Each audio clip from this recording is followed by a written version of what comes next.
Tonight, 1,500 active duty soldiers are on alert for possible deployment to Minnesota.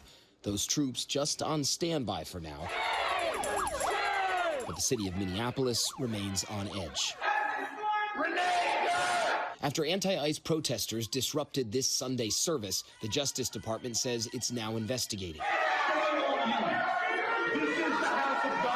Protesters targeting the church because one of the pastors is also the director of an ICE field office. DHS says roughly 3,000 undocumented immigrants have been arrested during this crackdown in Minneapolis, including violent criminals. Agents storming this home.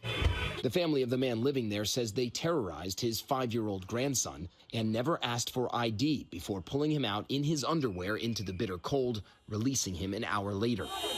DHS says the man, a U.S. citizen, lived with 2 sex offenders they are still looking for.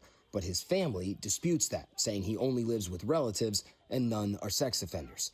And new tonight, allegations that some detained by ICE were denied access to legal counsel, including protester William Vermi, a U.S. citizen. Seen here being arrested after filming ICE officers right outside his house. He says he was detained for more than 8 hours and not allowed to see an attorney. Charlie, so according to DHS, that ICE agent is in the hospital after being ambushed during an attempted arrest of a Venezuelan illegal migrant in Minneapolis. DHS saying, quote, while the subject and law enforcement were in a struggle on the ground, 2 subjects came out of a nearby apartment and also attacked the law enforcement officer with a snow shovel and broom handle. As the officer was being ambushed and attacked by the 2 individuals, the original suspect got loose and then began striking the officer with a shovel or broomstick. Fearing for his life and safety as he was being ambushed by 3 individuals, the officer fired defensive shots to defend his life. The initial subject was shot in the leg. Last night, protesters, of course, gathered at the site of that incident in Minneapolis as Police Chief Brian O'Hara urged them to leave. The crowd is engaging in unlawful acts.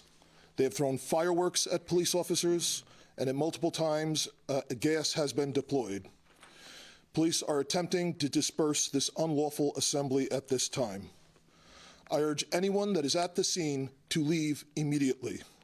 Well, the Venezuelan suspect shot in the leg is now in DHS custody. And of course, this all comes 1 week after Renee Good was killed by an ICE agent for allegedly attempting to run him over with her car.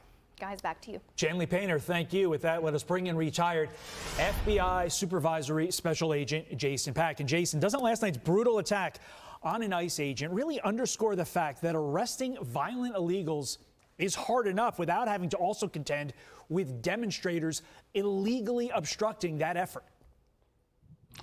Well, Todd, that's right. And thank goodness that no one was killed last night, even though they came pretty close, it looks like, based on the initial information that we had. No one wants to see loss of life there. Having said that, it's not like ICE agents or any federal law enforcement are walking into a Chick-fil-A where everybody wants them there. Just the opposite. It's a tinderbox up there, and the rhetoric really is fueling that. It's one thing to encourage folks, Todd, to protest peacefully, but when you encourage folks to interfere, and when they do interfere, then that's totally something different. Like, it's well-established law since the 1950s that Congress passed that the Immigration Act is legal. And so these agents are there enforcing federal law, whether people like it or not.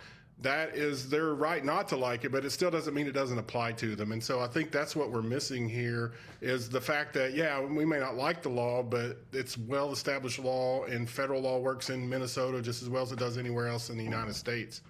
Do you blame the rhetoric from Minnesota politicians like Tim Walz, Jacob Fry, Ilhan Omar for getting us to the point where really the dehumanizing of ICE agents has gone so far that an ICE agent was literally beat with a snow shovel last night? Yeah, well, I won't pretend to get into the minds of the politicians. That's there's a network full of political analysts do that. From a law enforcement perspective, when you're out there trying to do your job, you can't pick your assignments. You go where you're told to go, and you enforce federal law that you were sworn to enforce. Now, can we talk about tactics? Sure, and I understand why citizens in Minnesota may have their eyebrows raised this morning after 2 ICE shootings, but let's just look at this a little bit more. From a tactical perspective, every time we did a traffic stop when I was a federal agent, an FBI agent, we had a local marked unit do the traffic stop. I think the public is seeing just how dangerous traffic stops can be, and if there's no help from local law enforcement there, then the feds are not going to just take their toys and go home. They have to enforce the law. They're going to bring in overwhelming force, which is another tactic to keep everyone safe, not just law enforcement, but everyone. And so doing that, they're finding out that traffic stops are really dangerous. And when you put someone who is about to lose their freedom in a situation, you have these types of things coming by. They have fear of the unknown, Todd. They don't know what's going to happen to them. I think DHS has offered them to self-deport so they can be in control of how that happens. So there's some other options to work around, but let's not lose sight. Like, I know people are concerned there, but there's hopefully some cooler heads that will prevail. I fully expect the left today to come out and say, look, ICE agents apparently can shoot people in the leg. They don't have to kill them.